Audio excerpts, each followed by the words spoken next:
sini ada dua entitas yang bertemu, yaitu saya sendiri dari PPI Jepang, kemudian ada juga teman-teman dari PPI Dunia. Nah, kalau dari PPI Jepang ini sebetulnya simpel saja, Mas. Ingin mengucapkan terima kasih karena kemarin Mas AHY sudah berkenan untuk hadir di acara konferensi kami Assign 2021 kemarin. Assign keempat? Iya, Assign keempat yang lalu. Jadi teman-teman sangat apresiasi dengan kehadiran Mas AHY dan beyond expectation, Mas, karena luar biasa dalam. Makasih. Ini jadi suatu kesempatan untuk kita melakukan silaturahmi. Salah satu jargon yang kami lakukan silaturahmi itu adalah silaturahmi pentahelix. Tentu kita di PPI Dunia tidak mungkin bisa bekerja sendiri. Kita harus bisa membangun sinergitas dengan semua elemen. Nah, inilah salah satu elemennya bersama Mas AHY, tentu tokoh nasional yang nantinya juga kita bersama-sama untuk membersamai Indonesia Emas 2045. Dan tadi sudah disinggung juga kepada Mas Chandra bahwa salah satu agendanya kami juga ingin meminta support sekaligus terkait tentang rencana kami menginisiasi terkait dengan RUU perlindungan pelajar di luar negeri, karena ada banyak sekali permasalahan. Kemarin sudah bersama Bang Syarif ya, Komisi 1 ini tentunya juga meminta support agar bagaimana caranya itu biar bisa masuk prolegnas segera gitu, karena memang permasalahan-permasalahan juga sudah kita inventaris dan juga naskah akademik sudah ada. Itu yang pertama. Terus yang kedua adalah terkait dengan rencana kongres Mas AHY. Nah, ini kami akan mencoba merancang bagaimana Indonesia 2030 ke depan. Nah, ini yang akan kami rancang, arah strategisnya nanti seperti apa ya. Mungkin ini diskusi hari ini kita bisa mendapatkan gambaran dari Mas AHY bagaimana sih nanti Indonesia 2030 ini kami baiknya itu seperti apa. Karena tentu kami membutuhkan input dari semua pakar, tokoh yang sudah mengalami lebih dulu. Nah, ini yang kami akan coba buatkan roadmap blueprintnya Indonesia 2030 itu akan kemana sih kita. Ada banyak permasalahan, salah satunya yang taktisnya itu adalah kami di 1 tahun ini kita akan berfokus kepada recovery, sehingga kami akan memberikan input policy brief dan segala macamnya itu bagaimana recovery yang baik, bidang-bidang apa saja yang perlu kita benahi. Nah, ini menjadi salah satu target dari jangka terdekatnya. Saya dengan Arif yang awal menginisiasi RUU perlindungan pelajar, yang kemudian pertama kali saya konsultasikan kepada Pak Syarif Hasan sebagai wakil ketua MPR sekaligus dari Komisi 1 DPR RI. Nah, memang background studinya tuh ini kita bicara tentang mahasiswa. Oke, kami bukan bagian dari IDN diaspora. Legal standing kita adalah mahasiswa. Kenapa judulnya adalah perlindungan pelajar? Mungkin itu akan menjadi pertanyaan. Kenapa hanya pelajar bukan seluruh diaspora? Itu legal standingnya karena hanya pelajar. Kemudian kedua, background studinya adalah perlindungan terhadap WNI itu hanya di tingkat Permenlu, belum di tingkat undang-undang. Nah, kondisi hukumnya yang terjadi adalah backgroundnya ketika tahun 2015 terjadi perang di Yaman, yang pada saat itu KBRI meledak hancur, yang evakuasi terhadap mahasiswa dan WNI ini kan menjadi dispute. Ini menjadi tanggung jawab siapa? Apakah kemudian tanggung jawab itu? Apakah kemudian menjadi tanggung jawab APHAN misalnya? Apakah kemudian menjadi tanggung jawab APOL misalnya? Nah, kalau ini tidak diangkat ke tingkat undang-undang, kami khawatir ke depan, kita akan preventif aja apabila nanti kemudian mahasiswa, kita bicara mahasiswa itu kan going concern ke depan. Kita sebagai akademis, kalau nanti habis evakuasi terus kita mau kemana? Apakah kita bisa kembali? Apakah perlindungan terhadap mahasiswa ini menjadi concern utama pemerintah? Itu kan menjadi pokok utama dasar kita berpikir. Lalu ketiga, kami berharap pemerintah di sini mungkin menghitung sebagai salah satu ketua umum partai politik besar di Indonesia bisa menyuarakan kepada pemerintah pentingnya menjaga mahasiswa sebagai aset. Kita tahu bagaimana almarhum Ian Habibie sebagai ketua PPI Asn tahun 57-59 menjadi salah satu aset besar bangsa. Karena saya merasakan sendiri tuh di Eropa. Teman-teman kita nongkrong, saya sebelum ke PPI Dunia saya ketua PPI Ceko. Ketika kita nongkrong di Eropa, teman-teman bertanya, ngapain kita ber-PPI? Ngapain kita harus kembali ke Indonesia? Buat apa? Orang pemerintah nggak peduli sama kita. Nah, itulah kemudian yang saya reformasi ketika saya menjadi ketua PPI Dunia, bagaimana kita getting closer dengan pemerintah, government. Karena apapun itu di dalam konsep public policy yang saya pelajari, kalau kita mau membuat suatu policy yang benar-benar bermanfaat buat masyarakat, setidaknya ada beberapa elemen: partai politik, policy maker, expert opinion, expert community, lalu kita bicara media dan publik. Nah ini kan nggak bisa satu persatu berkontribusi, semua harus holistik. Seperti kata Profesor Martin Luther King, ini harus bersama-sama. Misalnya partai politik bagaimana menyuarakan apa yang diharapkan oleh rakyat. Lalu kita sebagai expert community bagaimana menyuarakan hasil riset teman-teman. Yang ini kemudian kita pikirkan dalam satu periode kemarin. Alhamdulillah naskah akademiknya sudah kita sampaikan kemarin ke Komisi 1. Hanya sebagaimana konstitusi di negara kita bahwa apapun itu tergantung pada bagaimana kekuatan politik di DPR, dan sebagaimana disampaikan Kang Farouk sama Mas Chandra, bagaimana kami meminta dukungan kepada ketum, kepada Partai Demokrat agar mendorong ini masuk dalam prolegnas sehingga kemudian pemerintah memiliki satu concern yang besar terhadap mahasiswa. Dan ini akan menjadi satu hal positif dan pertama kali. Apabila kemudian ke depan dilebur terhadap perlindungan WNI, bagi kami itu tidak masalah. Karena sekali lagi legal standing kami pertama dari pelajar. Dan itu banyak sekali itu kasus di tahun 2018 misalnya 19 terjadinya student trafficking ya istilahnya. Jadi mahasiswa yang ke Cina dijanjikan beasiswa scholarship, ternyata di sana dipekerjakan. Mereka bukan kuliah tapi dipekerjakan 9-8 jam 9-10 jam sehari. Akhirnya kuliahnya cuma 1 minggu. Padahal tujuan mereka adalah kuliah. Lalu kemudian adanya agency trafficking yang mungkin agent-agent seperti di beberapa negara Asia, lalu kemudian yang paling banyak terjadi di Turki misalnya, yang mereka hanya mengambil benefit dari calon mahasiswa, ternyata nyampe sana nggak disalurkan dengan baik. Nah, ini kan menjadi salah satu polemik yang sebenarnya harapan kami sebagai mahasiswa kalau bisa pemerintah hadir di sini. Bahkan terus terang gitu, presiden yang baru ketemu dengan PPI kan baru Pak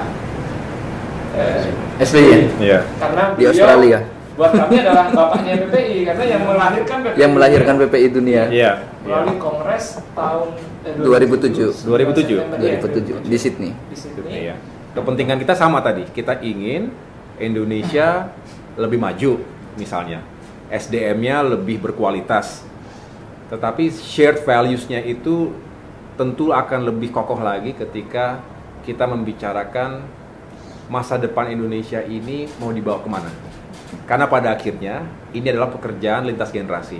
Mas Chandra ingat waktu saya bicara di depan assign itu, bahwa ini adalah pekerjaan besar lintas generasi. Saya dan teman-teman di sini menjadi bagian dari itu. Tetapi kalau tidak ada komunikasi, tidak ada sinergi, rasanya kita nggak akan jauh kemana-mana. Tetap akan ada kemajuan, harusnya, naturally akan ada kemajuan. Tetapi juga jangan take for granted, karena seringkali itu juga membuat kita stuck, jalan di tempat, dan bahkan setback.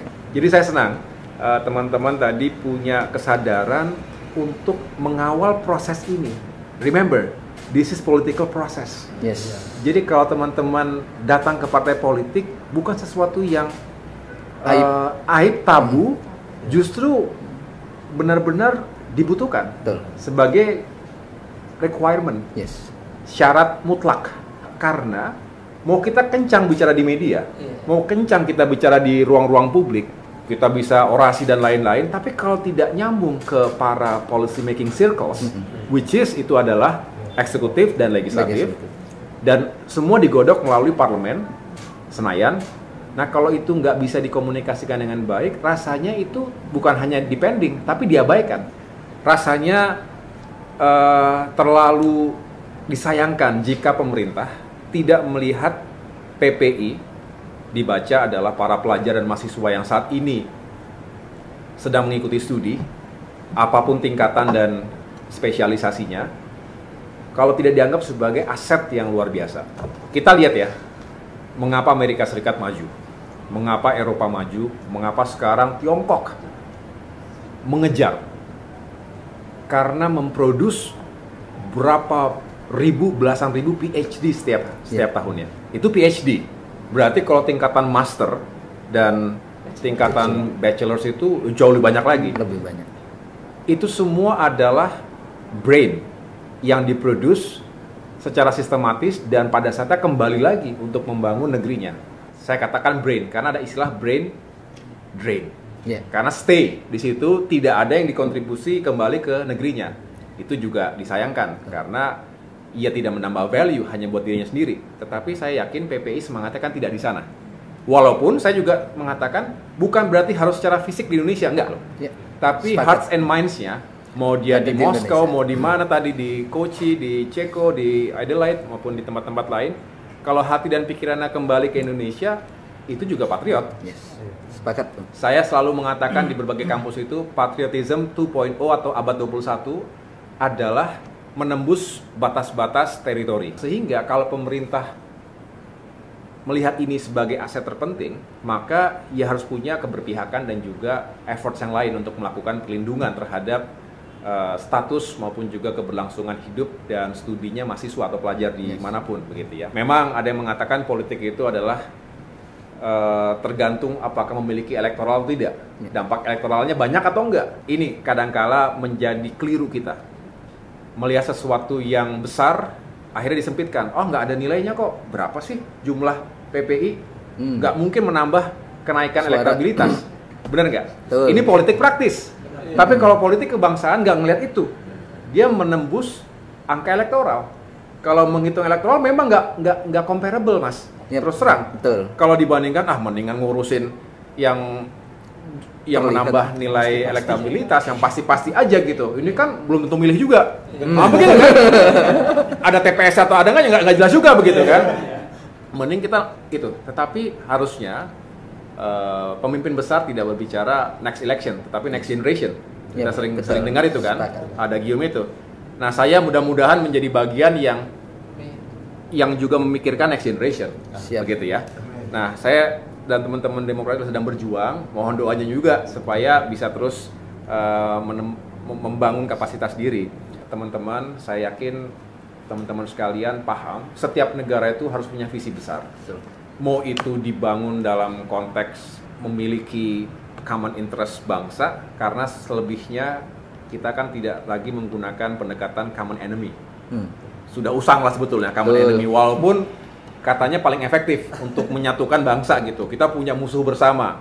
Rasanya Indonesia nggak begitu deh. Harusnya kita punya common interest. Kepentingan bersama, ya Indonesia maju. Kita sering menggelorakan Indonesia Emas 2045. Can we achieve that?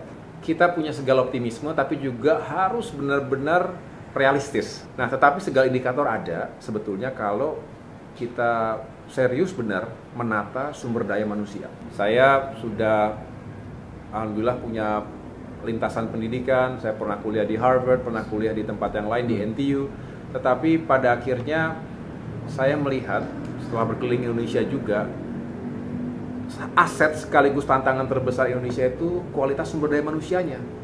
Karena segalanya kita punya sebetulnya. To be honest ya, kita harusnya merasa bersyukur benar punya negara yang begitu berlimpah sumber daya alamnya.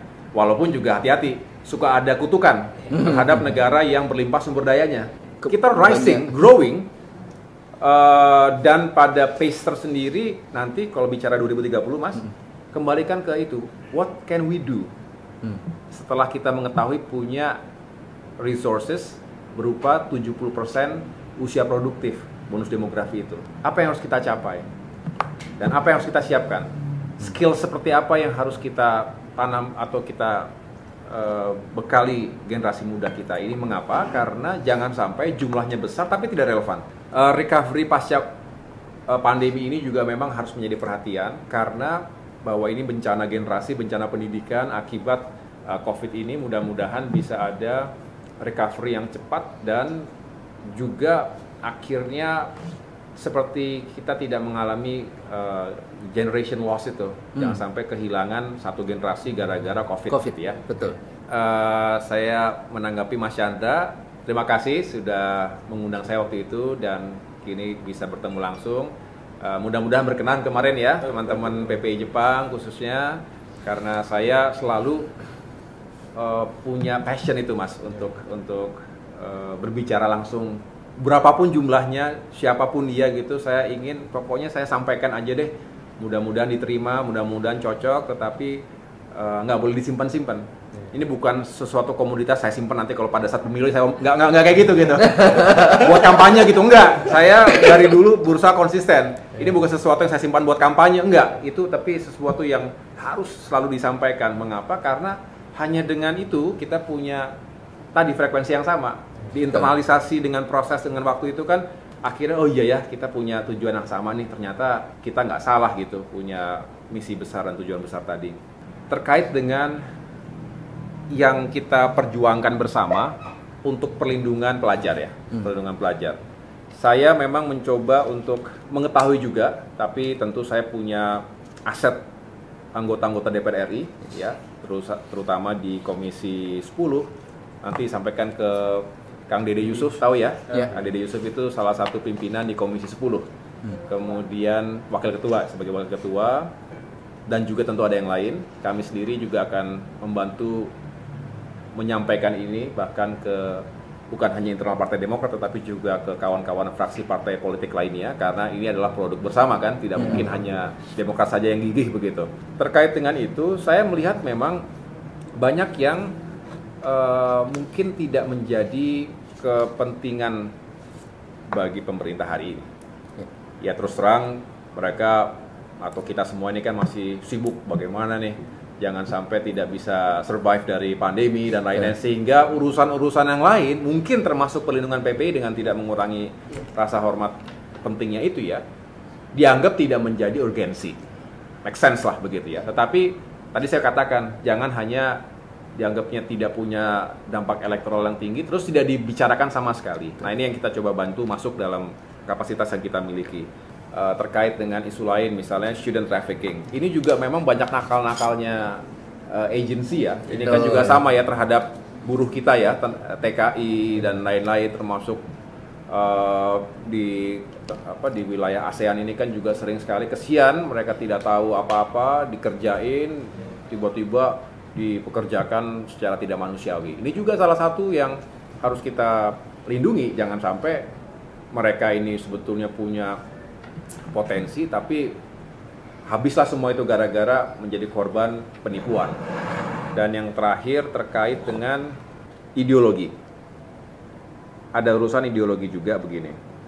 Jadi teman-teman saya nitip aja ya bahwa seringkali kita yang punya kesempatan belajar di luar itu dicurigai.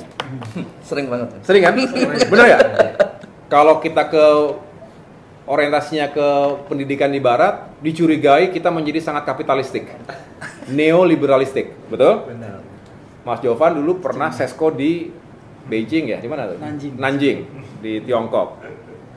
Jangan-jangan disangka kemudian sekarang sudah menjadi bagian dari komunis begitu kan? Di bawahnya Xi Jinping gitu. Kerja sama Ceko lah. Nah, jadi Timur Tengah radikal. Jadi nggak ada yang benar. Mau kemana kita? Ke Australia ateis. Kalau Australia sangkanya ini. Itu adalah pandangan sempit yang naif dan juga jealousy. Tapi kita juga nggak bisa defensif. Buktikan aja bahwa enggak kok. Kita ini justru menambah value. Saya ngobrol sama Mas Ilham Habibie tadi disebutkan Pak Habibie ya. Memikirkan bagi mereka yang kembali ke tanah air, ya diaspora tadi itu mau diarahkan kemana? Untuk apa? Kalau nggak ada sama sekali yang kita bisa kerjakan, tidak ada proyek besar negara yang bisa menyatukan talents ini, kan sayang sebetulnya. Ini kan sekolah ada yang beasiswa, ada juga biaya sendiri. Apapun itu, maka harus bisa kita daya gunakan.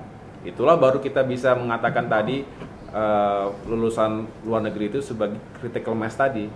Dulu juga begitu. Kalau nggak ada yang sekolah di luar negeri, nggak merdeka kita mungkin. Ya. Bener kan? Itu kan pemikiran dari Bung Hatta. Cikal bakalnya PPI dari situ sebetulnya. Perjuangan di luar. PI. Right? Kalau nggak ada yang memberikan masukan-masukan yang kritis dari luar juga, mungkin kita jadi katak dalam tempurung. Nah ini kita akan membuka cakrawala yang besar lagi. Kesimpulannya adalah kita harus meyakinkan kepada publik bahwa sumber daya manusia itu harus benar-benar kita persiapkan. Kita ingin 5 tahun ke depan sampai dengan 2030 itu kita melewati 2 siklus pemilu. Yes. Right? 2024 dan 2029. Ingat, siklus pemilu itu adalah sesuatu yang monumental, yang akan menentukan perjalanan selanjutnya. Dengan demikian, saya juga berharap teman-teman PPI juga bisa memberikan atensi terhadap perhelatan politik di tanah air. Jangan disconnect. Yes. Ini pesan saya, Mas ya. Karena kalau disconnect ya nanti juga disconnect narasinya. Tapi kalau memberikan perhatian, apalagi juga menggunakan haknya dengan baik kepada mereka siapapun yang dianggap pantas untuk melanjutkan perjuangan ke depan ini, mudah-mudahan ya Indonesia demokrasinya semakin berkualitas. Mas AHY ini adalah salah satu pemimpin yang cukup egaliter dan juga mampu mendengarkan aspirasi kami, dan saya yakin Mas AHY ini mampu ketika misalkan diberikan amanah bisa. Saya yakin karena tadi hasil diskusinya juga memegang semua elemen, salah satunya adalah elemen pemuda. Tentunya ini menjadi suatu harapan besar buat kami yang mewakili para pemuda Indonesia sebagai next generation. Hasil dari obrolan kami ini, Mas AHY mungkin sama ya generasinya, antara generasi muda gitu ya. Ini menjadi salah satu calon pemimpin yang sekiranya itu bisa menyuarakan suara kami, calon generasi. Kita berbicaranya adalah bukan terkait dengan apa yang saat ini, tetapi lebih cenderung kepada next generation. Karena pada prinsipnya adalah PPI Dunia adalah merupakan suatu aset dan investasi bangsa untuk ke depan. Next generation kita itu seperti apa? Nah, ini yang akan kita perjuangkan dalam bidang human capital development. Besar harapan nanti tetap menjadi motor penggerak sekaligus yang mampu untuk menyuarakan aspirasi semua elemen tanpa ada gap yang tertentu. Artinya buat kami juga sebagai generasi muda, besar harapan juga akan terus mampu bersinergi ke depannya sehingga ini semua target dari cita-cita Indonesia Emas 2045 juga bisa tercapai, dengan salah satunya itu dengan menciptakan generasi SDM yang unggul dan berkarakter mulia. Menurut saya Mas AHY ini sosok yang cerdas, kemudian juga dia fleksibel, humble, inklusif. Kemudian juga beliau sosok yang cerdas menurut saya, karena dari pemaparan dalam diskusi yang kami lakukan tadi, beliau mampu menjabarkan secara detail dan juga deskriptif berbagai persoalan, termasuk juga solusi-solusi terkait isu-isu yang kami bahas, yaitu seputar perlindungan pelajar di luar negeri, kemudian juga terkait dengan visi Indonesia Emas 2045, bagaimana kita mengoptimalkan peranan pemuda ini sehingga bonus demografi ini bisa menghasilkan pembangunan yang lebih optimal, bukan menjadi bencana demografi. Menurut saya sangat layak ya Mas AHY untuk diberikan kesempatan dalam kepemimpinan di level nasional, karena dengan adanya Mas AHY ini kan merupakan sosok keterwakilan kami kaum pemuda kan, seperti itu. Tetapi selanjutnya juga beliau saya pikir memiliki kapasitas yang layak untuk itu. Terbukti tadi dari berbagai pemahaman penjabaran yang beliau sampaikan itu menunjukkan bahwa memang beliau bukan hanya populer tetapi juga sangat memahami konteks permasalahan dan mampu memberikan solusi yang sesuai dan tepat laksana. Harapan saya terhadap Partai Demokrat teruslah melanjutkan menjaga nilai-nilai demokrasi, karena kita ketahui bersama saat ini indeks demokrasi kita turun, padahal sebelumnya kita menjadi negara yang leading dalam penerapan nilai-nilai demokrasi. Nah, tentunya kami berharap melalui Partai Demokrat ini nilai-nilai demokrasi kita bisa kembali naik, kemudian juga terus mengkawal isu-isu kerakyatan yang ada, dan terus juga tadi terkait dengan pandemi ini juga harapan kami Partai Demokrat yang aktif dalam membantu masyarakat itu bisa lebih dimasifkan lagi, karena memang kami sudah melihat Partai Demokrat sangat responsif dalam membantu masyarakat. Kiranya bisa itu diteruskan. Dan juga terkait dengan status kami sebagai pelajar di luar negeri, kami berharap Mas AHY dan Partai Demokrat bisa lebih membantu kami dalam menggolkan rancangan undang-undang perlindungan pelajar di luar negeri.